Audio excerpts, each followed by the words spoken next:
What's up, guys? It's not your ordinary barber with N.Y.O Barbershop. What's up, y'all? It's a CT Barber here with the N.Y.O podcast. Today we got a special guest with us. We got Tipp the Barber. I'm gonna let him introduce himself, let you know his Instagram, where you can follow him, so on and so forth. What's up, guys?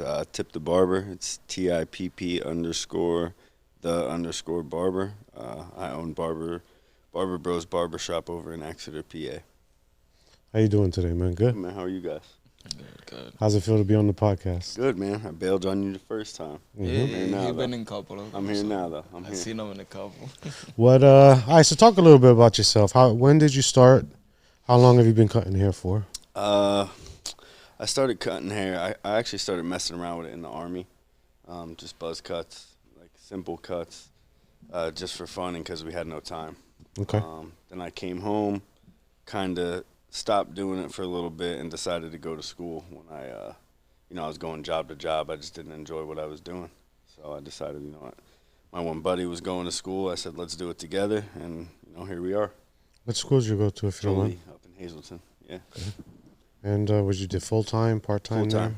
I started night hours, but I knew there was no way I was going to last 2 years doing that shit. So Yeah, at nighttime. don't know I if think I it can was curse. from 4. What was it? From 4 to 8. It was only like 4 hours or something like that. It'd be from 3:30 to I think 7:30. Okay. And I did a week or two of it. I was like, I have to get Yeah. it done. I have to finish this. So I switched to days. I went 8 to 4 every day. And how long ago was that? So I graduated from there at the end of 2015. Okay, so about About 9 years now. 7.5 years, 8 years, something like that. Right? Is my math right? 9. 2024. Yeah. Yeah. So like How eight, long were 9 you in years. the Army for? 8, 9 years. 3.5 years. So just one term, pretty much. What branch? Army. That's what's up. Yeah, it was fun, man. It was fun. Good experience. So how long have you owned your barbershop for now? So I opened in right before COVID in 2019. We're going into our, I believe, 5th year of business. So in August of this year, it'll be 5 years. How'd you cope with all that, shut down and everything? Oh, I still cut. Yeah, I still cut. Out the shop Tom or Wolf home? was, no, at my house. Okay. Completely safe, masks and all, you know.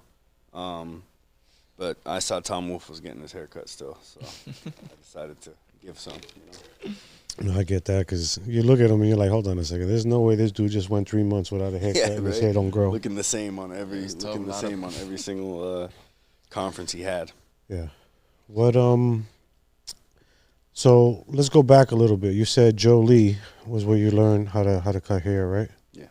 Now, did you take walk-ins? Like, did you take customers and were you cutting in Joe Lee, or how did that whole thing so work? like my first time, I actually, like when I was in the Army, I would shadow at a barbershop out there just to kind of, where I was getting my haircut, Uh-huh. just to kind of learn. But at Joe Lee, I mean, it wasn't really in a great spot. I don't know how familiar you guys are with Hazleton, but it Yeah. was on Church Street. No, I know. But like towards the shopping center. So Yeah. there wasn't really much foot traffic. So we really just had to cut each other. But I was cutting at my house, maybe going to barbershops here and there, cutting in there. Some guys, they would come to the school, try to talk to students, and they would get them to come over there and cut hair a little bit. So, here and there. But nothing really in the school. And what made you want to go to Joe Lee? Was that the It only was place honestly out here? the closest one. I mean, I would have liked to have gone to like Lehigh. I don't know how big they were at the time. I don't know if they had that much pull yet, or if I even knew they existed. But yeah, it was really the only school outside of that guy in Scranton that could give you your license and an apprenticeship, obviously. But I was gonna go to Jolie. That's a school I went to like to start actually with barbering before, like the first barbershop that I went to, but they were asking me for like $6,000 a head, and I'm like, okay, I'll be right back. yeah. Yeah, no. Yeah, no, that was crazy. I paid way too much. So Like 22,000. yeah, So how was that transition for you from when you graduated to actually working in the shop? Did you just open your own shop right off the rip, or did you work somewhere first? No, I worked. It was called the Shop 900. Okay. It was like a little bit of like a more upper scale, certain demographic, like all businessmen. Mhm. You walk in, you get your glass of whiskey, like that kind of deal.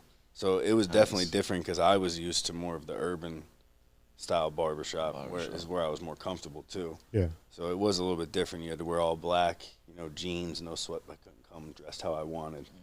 So I think it was good because it taught me. I worked for a really good business person, Okay. so it taught me the business aspect That's of what's it. up.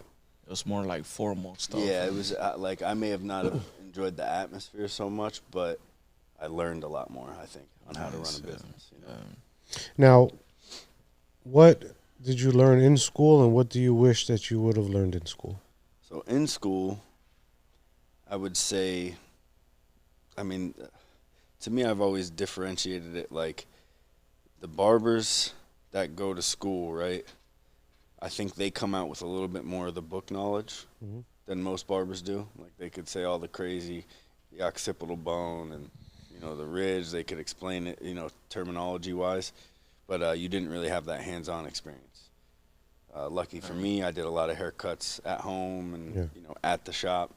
Pretty much all of us had buzz cut fades because they grew back the quickest. So that's so we could do more haircuts. Yeah. So that's what we all did. But I wish I probably could have had a little bit more one-on-one work with like actual customers for sure.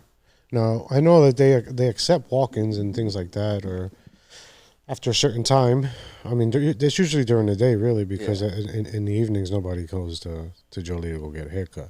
But you're allowed to take clientele, and you're allowed to do that after a certain amount of time. Yeah, absolutely. Now, how was that experience for you? Like, did you ever get somebody that was picky in the chair? Did you ever mess anybody up while you were in school, or? Not really it didn't really mess anybody up. I mean, it definitely wasn't your common people going to the school to get a cut because they knew they were only paying like $4 or whatever it was. You had some characters, like maybe Ricky Bob from the trailer park down the street wanted to shave his head and keep his goatee or something. Or Nothing really. You get the picky guys here and there, but I feel like that's just people's personalities.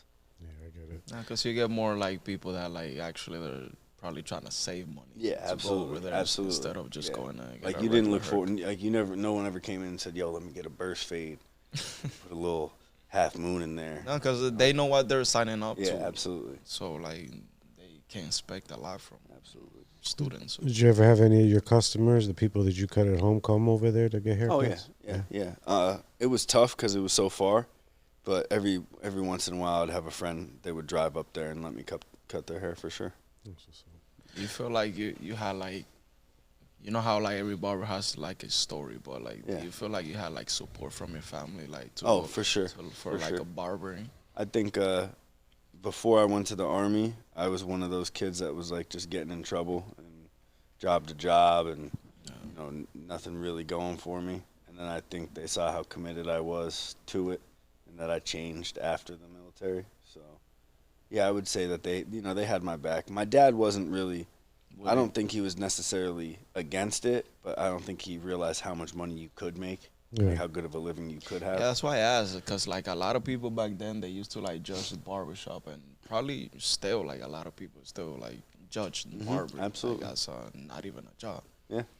So like, you know, Well, some people still do. They a don't. lot of people they probably don't support someone that say, oh, I want to be a barber in the future. I mean, look at the stigma behind barbershops. It's just like anything, barbershops through the 80s and 90s with the war on drugs and all those things going on. Like, them barbers all got labeled as drug dealers and gangsters and felons. And, they have that ongoing joke, like, find me a barber that doesn't have a felony. You know what I mean? Which is funny. I mean, it's 96.5% true or something. You know what I mean? But, like, realistically, it might be 20% true.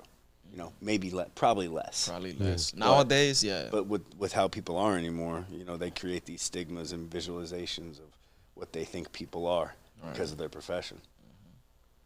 And back to the support. My parents, I mean, they saw how committed I was to it, so I guess they felt like they have to go all in too. What was the hardest part for you learning how to cut hair? I think finding a system. Okay. I think like being able to start the haircut, go through the haircut without jumping back to a step. having a process. Yeah, To like it. I feel like it was really hard for me to find like a step-by-step process to make sure this haircut doesn't necessarily go as fast as possible, but Right. I think smooth. Like slow is smooth, smooth is fast. You know what I mean? Now you've been cutting hair for 9 years now. What differences have you seen since when you first started to now? I mean everything from the technology of the clippers to the styles of haircuts to the I mean realistically just everything. Now you have enhancements and you have all these different things. Now you have dudes like show me a dude 20 years ago that had a pink mohawk with a design on the side. You know, now it's like now the haircuts aren't even gender specific Yeah. either. So you even have girls coming in for sick cuts. Yeah. You know what I mean? So it's Right. like I just think I wouldn't necessarily say it changed. I would say it's growing. Okay. I'd say it just keeps getting bigger. You know what I mean? We're just adding things to it.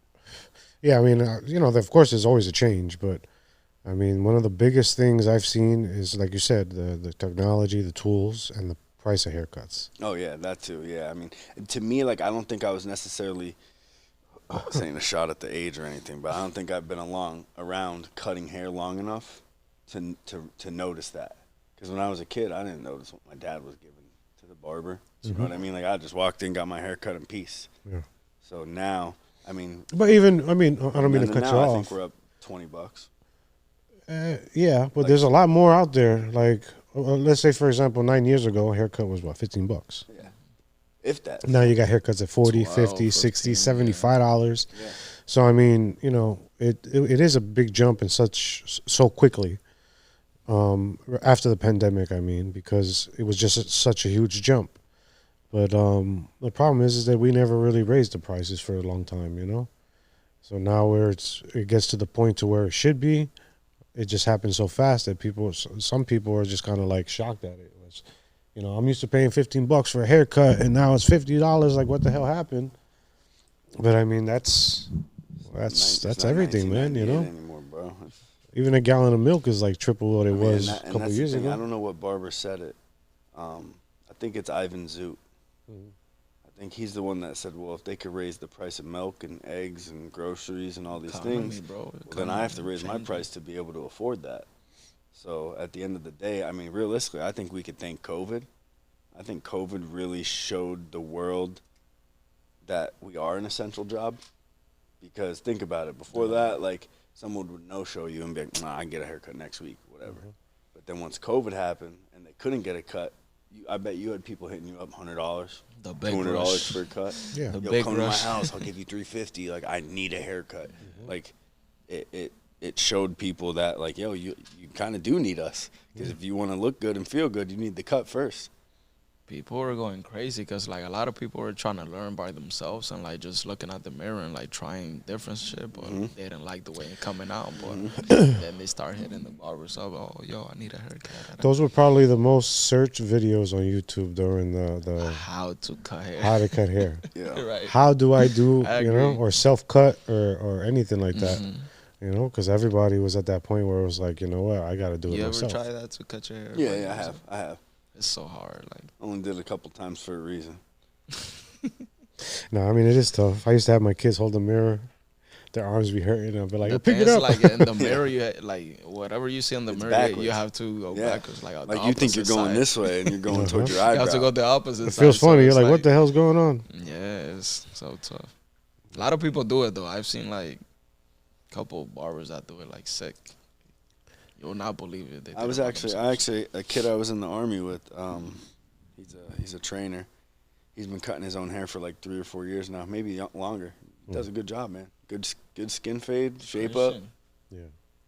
Yeah, he's good at it. He does every 3 weeks. He does it. It's impressive. They even have little competitions for it. I think a couple years ago they had this, like, the self-cut, like the mirror thing that they sell. Yeah. They sponsored a competition at the CT Barber Expo, which was a self-cut. You had to cut your own hair, and the best one would win. And this dude did his own beard, did a design in his joint, and everything. We were like, yo, what the hell?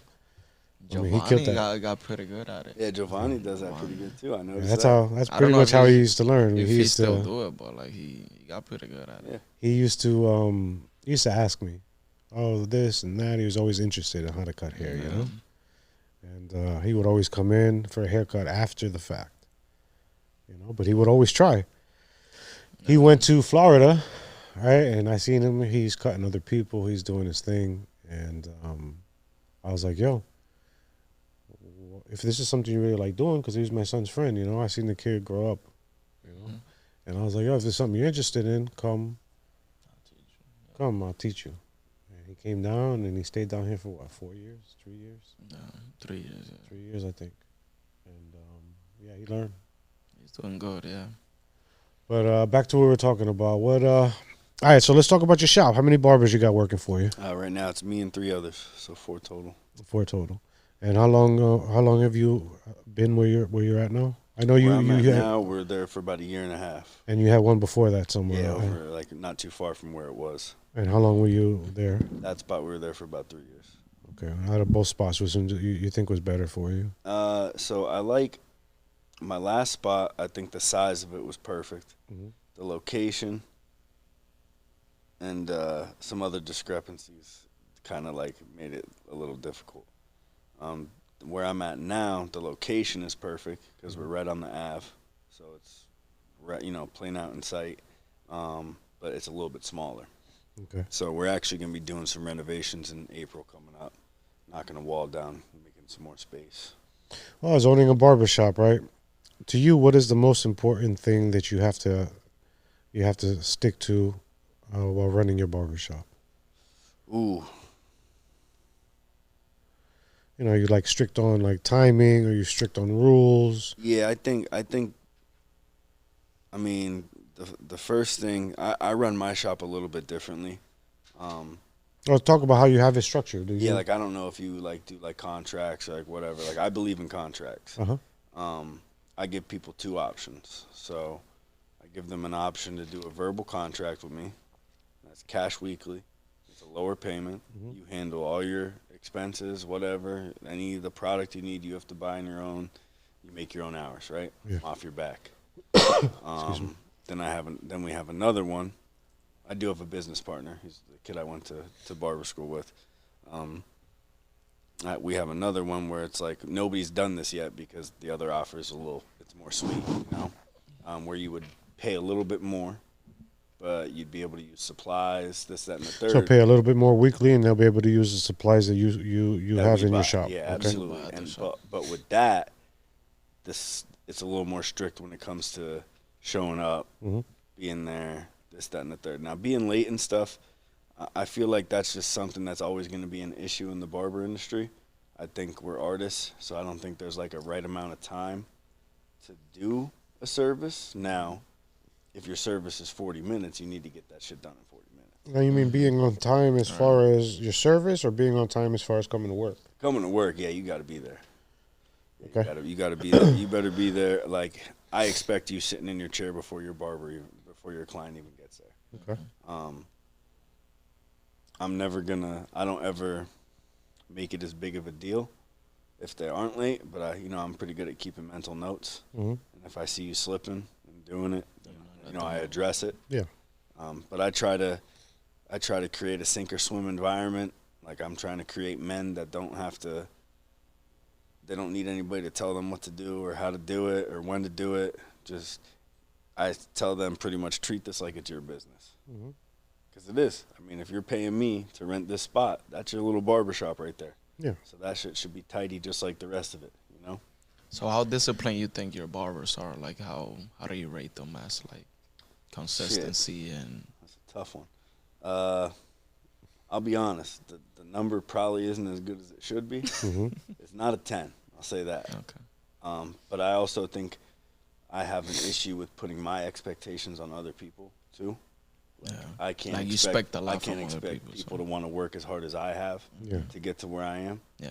But it's a fine line because it's like you want them to be essentially a clone of you because like you're successful for your own reason. Yeah, I mean, it's but you your also business. want them to be their own person too. Right. Like I also know that there's a reason why the guy that's sitting in his chair is in his chair and not my chair because he likes him more.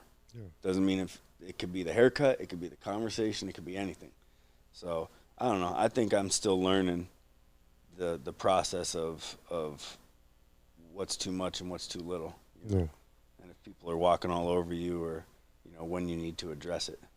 It gets to a point where as an owner, you kind of you try to push them all. You try to push people. You try to do things, but you start to realize you can only push them as far as they want to be pushed. Mm-hmm. And then that's where it gets a little funky. Where it's like, look, I get it. You don't want to do this. You don't want to do that. You're very comfortable, but sometimes it gets to a point where they get too comfortable, and that starts to hurt you. It starts to hurt your brand. It starts to hurt your shop. Absolutely. And then that's where you got to kind of put your foot down and do something about it.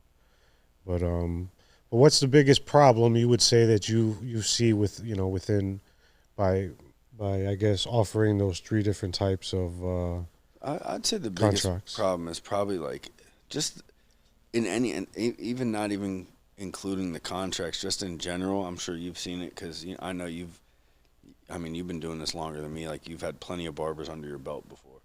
Just consistency through people. I think the hardest thing to find is someone that, I don't know, like, for example, like when I interviewed that dude from St. Croix, he had told me, he said consistency. He's like, if your schedule is 9 to 7, then you need to be at the shop 9 to 7. Mm-hmm. It's okay if once in a while you have a day off or you leave early or whatever, but if you want to be a booked barber, the only way you're going to be a booked barber is if you sit around for a shit ton of hours. And I think people don't. Honestly, I'll boil it down to just discipline. Like, I think the hardest thing I have is finding people that are disciplined enough to sit through those days that you don't get a haircut and you're in the shop for 10 hours. And you know what I mean? You're looking up YouTube videos, you're playing Pokemon on your phone, whatever. Like, you're buying time. Like, it's hard to find people that are willing to sit through that struggle to become, a good barber, Yeah, or a good employee. That's always been a problem as far as like, because even I'm sure you deal with it yourself. That you get to a point where, okay, if you don't have somebody in the chair, you're kind of like, well, what the hell do I do right now? Mm-hmm, absolutely. And so imagine it's just your station. You don't have a shop, you don't got other things that you can go to, and you don't have nobody you can cut. You're kind of like, well, what the heck do I do?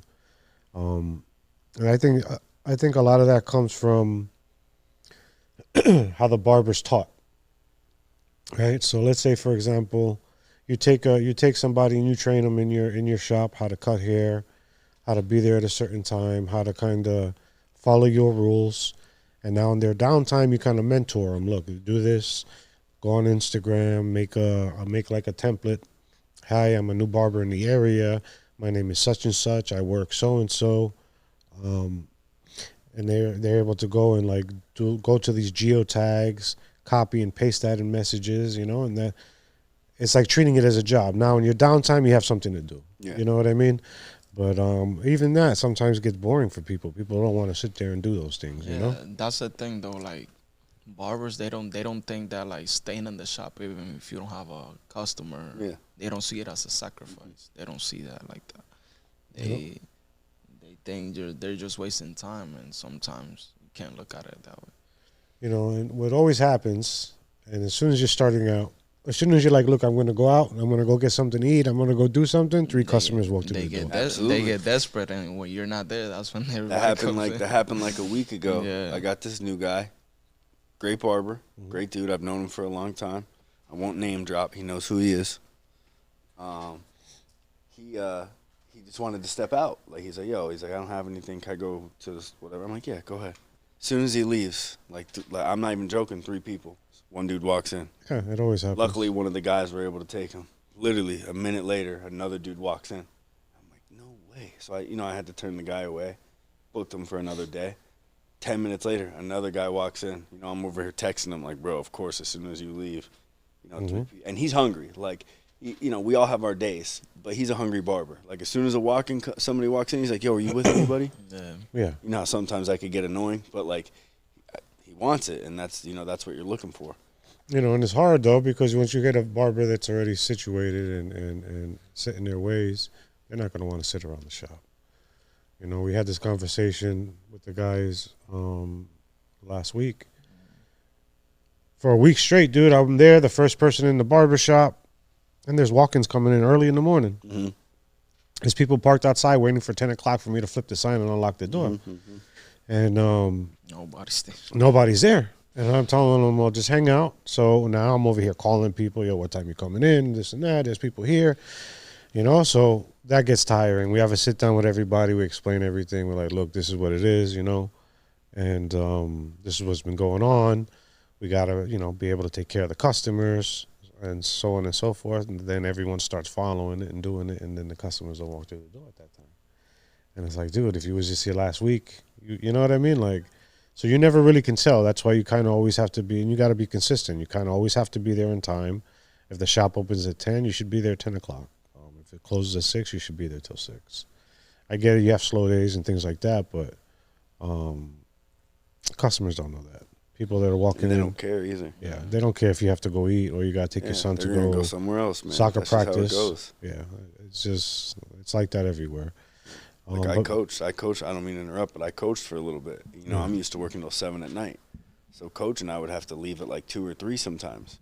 But in order to keep those clients, what did I have to do after coaching? Go right back to work.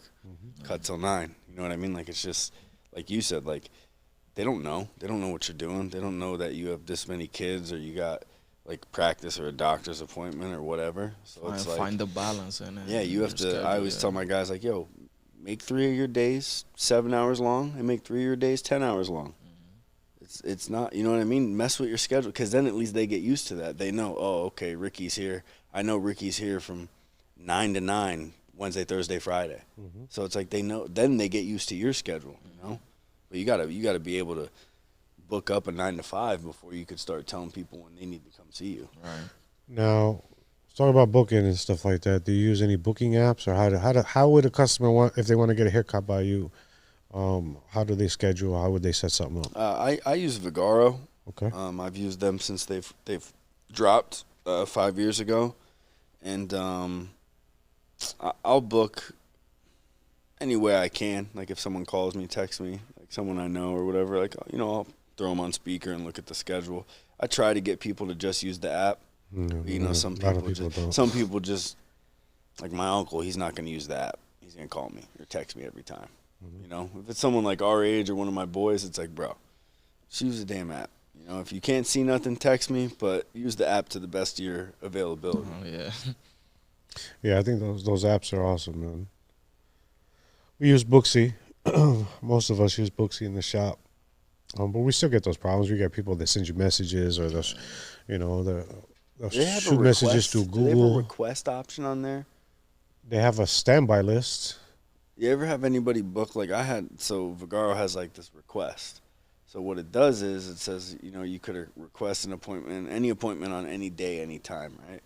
So I've had people do that and then just show up on that day and time. Like, oh, I booked the appointment. Yeah, there's no request. Yeah, no, that was one thing I didn't really like about it, but they ended up fixing that. They let you know, or they remind you when so they it sends you like an email, request. you know what I mean? But like us as barbers, like I'm sure like Booksy sends you a text, like this person just booked with you. Yes. So like whenever I get that text, that 5-digit number, I'm assuming someone canceled or booked. I'm not assuming someone's requesting. You're not used to the request. Yeah, it's just something I wasn't used to seeing. You know what I mean? Yeah, it's rare. So it could be, it's an error on both ends, really. But I don't know who the hell's requesting an appointment. No, but sometimes it gets a little bit crazy because you'll have requests from Google, you'll have Instagram, Snapchat, Facebook, text messages, and people trying to book through the app. Oh my God, so many alleyways for people to just hit you up. But I mean, it's just a matter of people following and going through and just using the app. So we have it, or I have it anyway, that you can go on Instagram and there's a link to it. Snapchat, I still don't know I don't think you can do it that way. Nah, you could just tag your link. That's about it. Google, no matter how many times you put a link on Google, nobody goes there. They send you a message through Google. Yeah. And things like that. So it does get to be, a little crazy sometimes. I think, a couple of weeks ago, I got out of work and I think I had like 30-something messages. I took a screenshot of it, and I put it and posted it. And I was like, well, this is why I use a booking app, because now I got to sit here for 2 hours and answer messages. Mm-hmm. It's just... Because you got to wait for the response, too. It's like... and people don't... They don't, those are the things like they don't see, really, man. You know, they don't see that now. Now after the fact, I'm sitting here 2 hours later, still trying to book appointments for people. Yeah. You know, so the app I think is probably the best thing. If everybody used it, it would be even better. But you just can't force people to, you know. Better start charging $5. How do you handle the guys that be like, oh, I don't have a credit card, I don't know how to use the app, this and that, but they do know how to do it, they just don't want to use it. I'm old school. I don't do the pre-charge, and this is just the way I look at it. So I don't do the pre-charge because if you try to do me once like that, like no show, you know what I mean? I don't want your money. Just don't come back here. You know what I mean? Like people. No, you don't have to pre-charge. They have options like they take your credit card, but they use it as no show. Let's say. Yeah. You pay at the shop or pay. I don't have that card setting. Or cash or how I whatever you would want. handle it, I'll just be like, you can't book till you get a credit card. Then I don't know what to, you know, like I don't know what to tell you. Yeah. It's 2024. You should at least have a debit card. Do the people that text you or send you messages give you a credit card? No. So you already know them. You're situated. Yeah, with no, them. I do more. I honestly don't take credit card. Okay. Cash, Venmo, Cash App. Okay.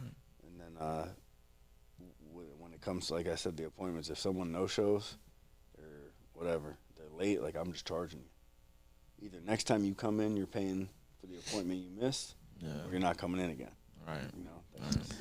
You know, I'm pretty lenient with that. You know, happens once, I get it. Things happen. You know, and it all depends on what it is too. Yeah, I've had shit people. happens. Shit I've had happens, people call me and say, absolutely. "Oh, my bad, I just woke up," and I'm like, "Yo, dude, you're a grown ass man. Why are you waking up at 3:00 in the afternoon?" Most likely that dude probably Venmo'd you the money real quick though. You know, some do, some Yeah, don't. yeah. Some will just be like, some ask you, you know? have cash app this, but yeah. I'm just like, a lot of whatever. people have. Like I had a have dude an the other issue day with do that. I think I don't even remember what happened. He just messed up on his appointment time. He thought it was the next day. He paid me double. Yeah. Didn't even say he was gonna do it. He just when he paid me, and I'm the type of person where it was that situation. Like this guy's coming to me for 1,000 haircuts. He messed up one time, whatever, but without even saying nothing, paid double. So Yeah, a lot of people are very considerate as far as those appointment things. in Vagaro, I have it set to where it'll send you a message.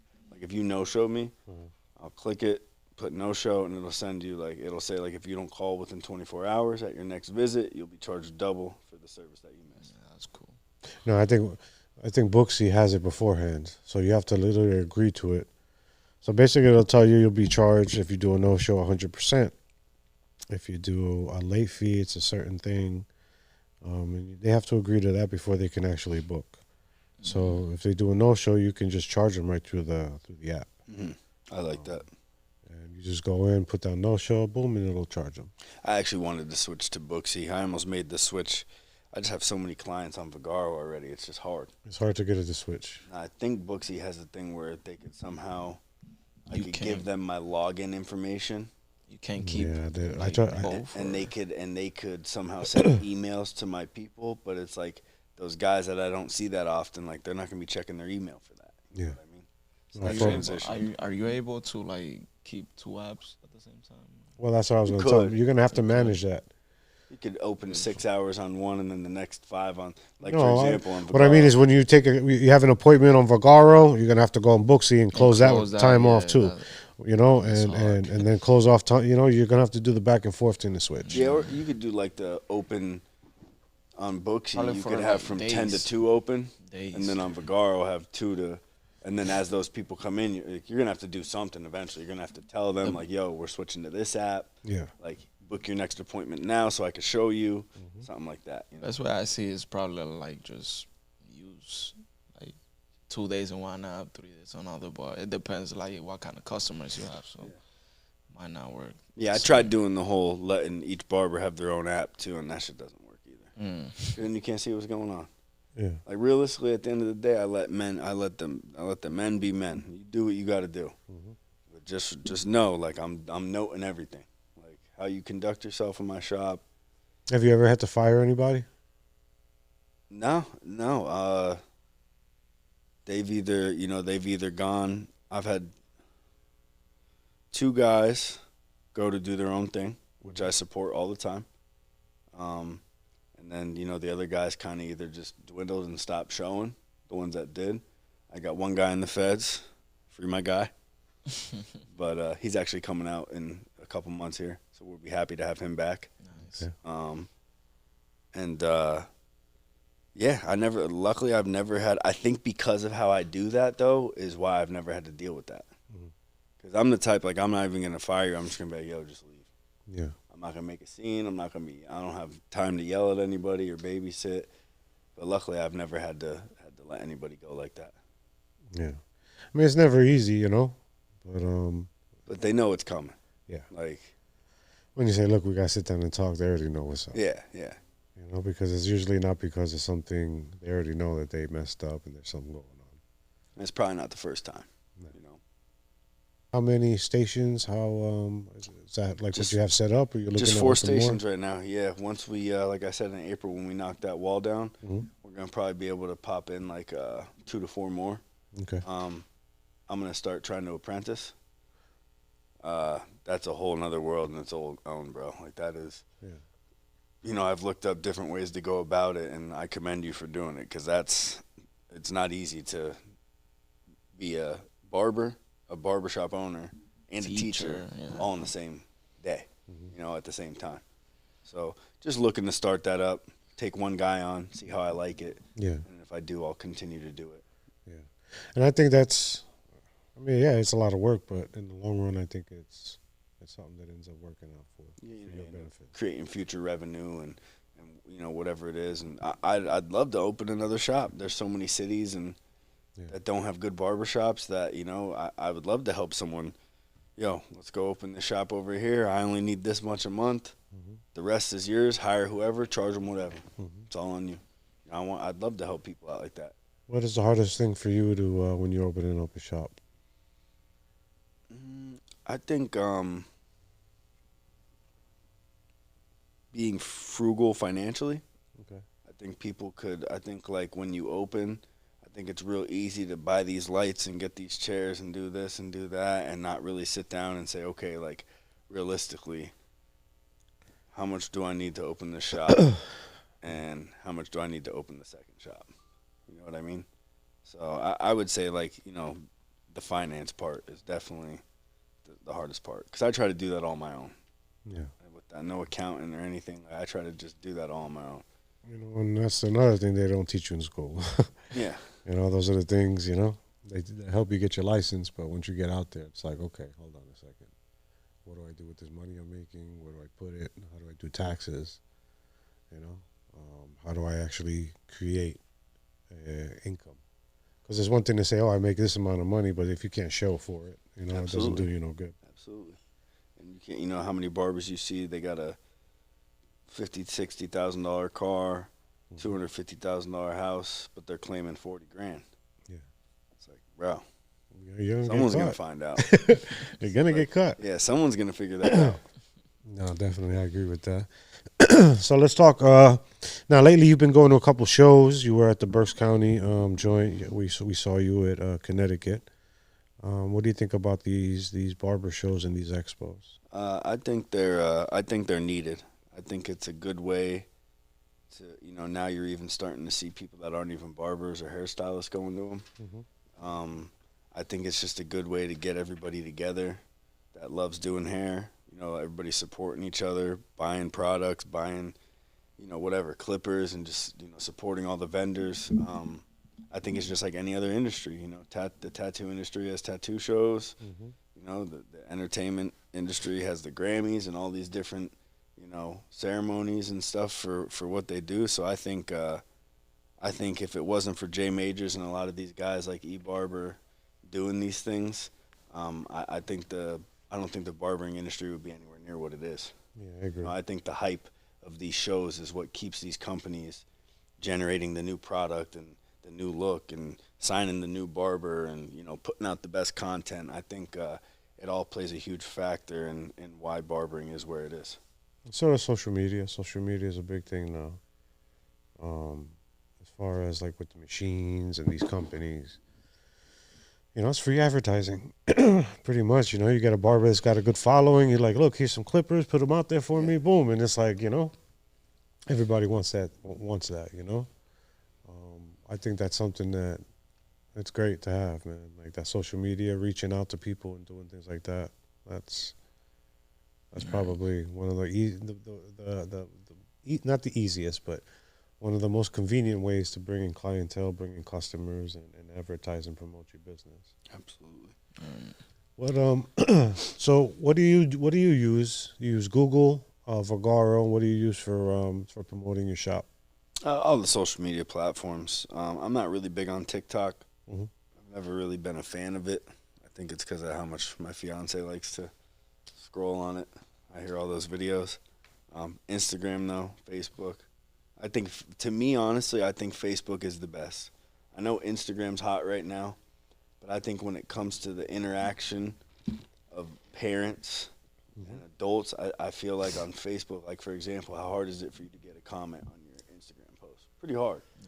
People are lazy usually just putting emojis. You know they're just clicking comment and they got those 10 preset emojis. just And they're click 1, 2, on 3, one. 4, 5, 6, 7, 8. All right, cool. Send Yeah. it. Like that's not supporting me.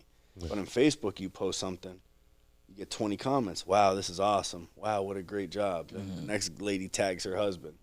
And then that dude tags his brother. Yeah. So I think Facebook is honestly, for me, the best. Because I think a lot of times, I think Instagram is more or less for international and countrywide reach. Like I think if you're trying to talk to Chris Bosio or if you're trying to talk to Jay Majors, the best way to get in contact with him is probably Instagram. But I think when you're trying to affect the local community and get the local attention, I think Facebook is always going to be the best for that, for your pockets. Facebook is big, yeah. And, now you work with a brand, right? Yeah, You yeah, work with Uplift How Provision does that Company. go? How's your experience with that? Oh man, I was when I first. Everybody does this, when you first become a barber, you're messaging all these companies like, "Yo, what do I got to do to be an educator?" And this, that, and it's just because you're hyped up for doing what you want to do. And Uplift had reached out to me once before. I believe I don't know if I didn't answer them or I just wasn't interested or wasn't in the mind frame to do it. And then he had reached out to me again. And the first time I used those products, man, like he does everything himself. The warehouses in the United States, like it's one of those guys that really is from the ground up. He went through the struggle, and it's all natural products. They're gonna do exactly what we tell you it does. It does. Mm-hmm. There's no BS. This one doesn't smell different when you open it. Like you could open all 10 of these things you order, and they all look the same. Yeah. They all smell the same. So, and just the people they have, like the team that they have, Andrew James, Tyler Carlson, like there's Jinx, like they just have so many dudes. 730 G Weezy. There's so many barber culture. Mm-hmm. He's part of the Uplift too. That's Like dope. they just have so many guys that are thorough, down to earth, like no bullshit dudes. I knew it was the right fit, 100%. Like real people that like they don't try And they to sell you stand by. stuff They that stand by their yeah. shit. You know what I mean? Like Rock will stay. I mean, it's to the point where like his shampoo, like if you use it enough, like and you have like eczema, like it'll help it. Like it'll literally start taking the crazy. eczema off the scalp. Like it is crazy, like what this guy's created. Natural stuff. And I know eventually, like they're gonna be up there with Suavecito, and when it comes to legacy. Yeah, But I know he won't switch shit up. that's good. I know he So won't what, change it. what do they have? You said shampoo. They have wax and So stuff like that. they have What kind the of texture products? powder, which they were like one of the first ones to do it. It's kind of like in a pump. Spray, yeah. They have the styling compound, which is more like a paste, a drier look. They have the pomade, the styling pomade. They have they just came out with a mousse. That's actually one of my favorites. That works really well. Whether you want to keep it wet or dry it up, it looks good. And then they have the shampoo, the body wash, and sea salt spray. Sea salt spray. Got a decent line. Do you have them like for sale at your Yeah, I shop have and stuff? everything. But I feel like it's real hard to get a dude to buy body wash. Most of us are At gonna a be dummies. barbershop. Most of us are gonna be dummies and probably buy the 3-in-1s anyway. Yeah. Like we don't care what it's doing to our skin, Mm-hmm. the Old Spice and all that shit. So like, I'm not gonna sell that to a dude. The hair products, 100%. For sure. What's the biggest one that sells the most? Oh, texture powder. Yeah. Not even close. Nowadays, Yeah. that's like I think a big that's thing. in. I think that's just the biggest fad right now with barbering, and it makes. I feel like you could do anything with it. You know, Yeah. Mm-hmm. whether you have a comb over, or a mohawk, or whatever, like you can make it work. All right, because you even get the clients to buy it too, so Absolutely. they could kind of like style it at home Absolutely. and stuff like that. So Absolutely. that's the dope part about it. So let's go back. Let's talk about the industry. What do you like about it? What do you dislike? Whew. Not just like cutting hair or your barbershop. I'm talking about everything in general. I think what I like the most about barbering is getting together with your community. I think you get to learn, new things about different people and different places and the history of your town, and just think all the stories. I mean, we used to have this dude Dennis, this old timer. He was I want to say he's from like Missouri. He's an ex-cop. He was in the military. He was a barber in the military, and he would just come in with the craziest stories, stuff like that. Like you're not gonna get that at a dentist's office or like a desk job. I think in the barbering industry, like every day at work is different. Yeah. I mean, you're arguing about Jordan and LeBron and Messi and Ronaldo, and this guy got a messed up haircut at this shop. Don't say the name because we don't want to. So it's always a good experience and a fun time, in the shop. And dislike, I mean, I dislike barbers that beef with barbers over nothing. Yeah, right. Like, Have you ever had that happen? Have you ever had someone say, or beef with you or beef with anybody in your shop over something? Oh my God, bro! I had a guy I used to work with. I won't mention his name. He came into my shop once. I think maybe about a year after I was open, and clearly you could tell he was coming to stir the pot. But I don't play that shit, so he could tell immediately. Before you know it, he's sweeping hair and acting cool and doing all that. And I had another shop, I think, had our name in his mouth. Never even met the dude, so I have no idea who he is. I know who he is, but no idea who he is. Yeah. So like he was talking about me. I'd see him drive by. He'd act like I wouldn't notice, but he has the logo of his barbershop on the side of his car. Yeah. So it's like I would see him drive by, and it's like I'm telling you, I've never even been at the same stoplight as this dude. I don't know who he is. So it's like shit like that. Nothing ever major. Okay. No posting or tagging the shop on Facebook and trash talking. Nothing, anything crazy like that. But your typical townies talking shit. I mean, that stuff always happens, I love it. I mean, there's nothing wrong with it. It's I just just more shrug like, it off, man. Instead of everyone should get together and come up with something, to do and bring something real out here, instead of trying to worry about what everybody else is doing. You know what I mean? Now, you're always gonna have those kind of people that like trying to I don't want to say hate, but like they kind of envy what you Put do. cloud on. They try to make it cloudy. They want to make it seem like it's you didn't earn it or you don't deserve the recognition. That's like I made a comment or I made a post about that best of the best. I love that shit. I think that is awesome, right? Well, what is that best of the For Citizens Voice and Times Leader, like the barbershop voting and they have all business, every business you could think of, massage therapy, whatever. But you get to the end and there's 5 contestants. I'm like, bro, I can name 30 barbers in this area that are nice and that deserve some sort of voting recognition, whatever. So I made this comment or this post saying like, I love best of the best. Congrats to all the winners. But I think we should bring an award ceremony that recognizes more than just one barbershop or one salon. Yeah. Like there should be multiple categories. There should be entrepreneur categories. There should be young barber categories, like rookie barber categories. Because there's so many people. A lot of people killing that out there, man. Like, bro, your kid, man, in a couple years, dude, I'm calling it, bro. He's gonna be. People are gonna know who he is. Like people are gonna know who he is. No, he's already doing his thing, man. Because he started so early though. Yeah. So by the time he gets to just like Vic Blends, like bro, this guy is nice because he's been doing this shit since he's 16, but on camera since 16. Yeah. So he's been taking advantage of it. By the time he's 25, bro, he's gonna be killing it. A lot of I wish they can see that. Thing where like when they're young, they don't really look too much into the future. They're worried about what's going on now, But I tell them all the time. I've told them, and it's like, yeah, I know. And I'm like, No, you don't know, bro. You know what I mean? Like you have no idea where that's gonna take you. You know. From barber beef, what else you hating in? What you don't like about the industry? Like I was saying, nothing really. Like it brings me a lot of peace. Um, I love people. I love talking to people. So you're around people all day long.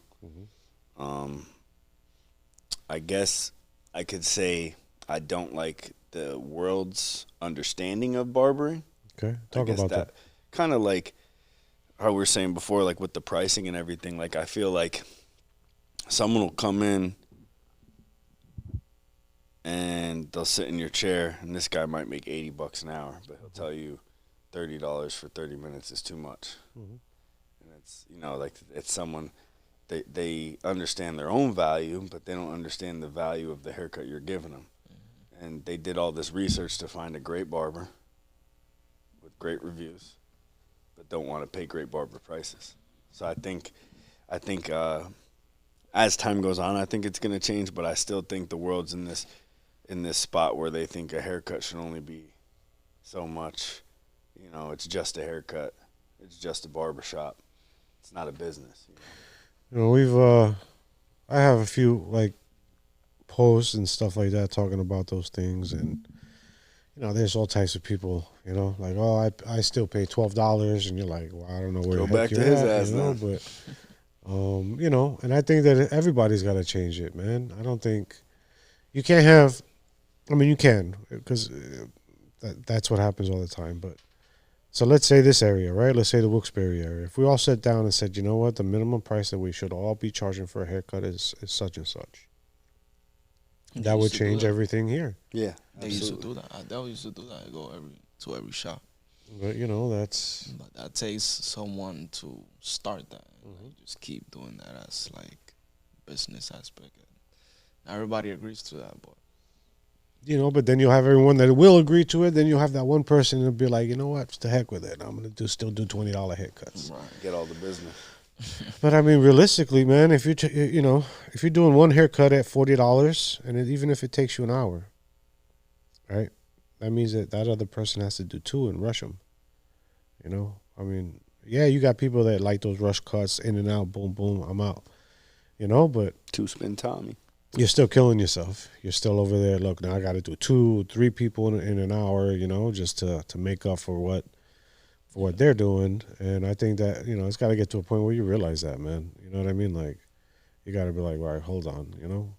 There was times where I remember, man. I think the most I ever did in a day was almost 30 haircuts in one day. And it was like back to school, and it was like from freaking 9 o'clock in the morning to like 1 o'clock. Yeah, absolutely. And it was like, but. And now it's like, well, to make that amount of money, you put in half of that time, And I think people just need to realize that, man. Like, stop trying to undercut everybody, just to get busier. Like at the end of the day, it's not really something it's a big difference. You know what I mean? And it's not even that. It's like the whole economy has gone up. Like, it's not just the haircuts. It's everything. And that's the thing, they put haircuts, precedence-wise, they put haircuts under everything. Yeah. Well, even like with barber supplies, dude. I think a cool cut used to be $5. Now it's like 10, I think. Yeah. Machines, blades, razors, everything. Gloves. Yeah, all that stuff. Gloves, dude. Gloves used to be like $5-6 a box. Now they're like $30 a box, dude. Yeah. So think about it. It's not sanitary to use the same pair of gloves on throughout the rest of the day. You know what I mean?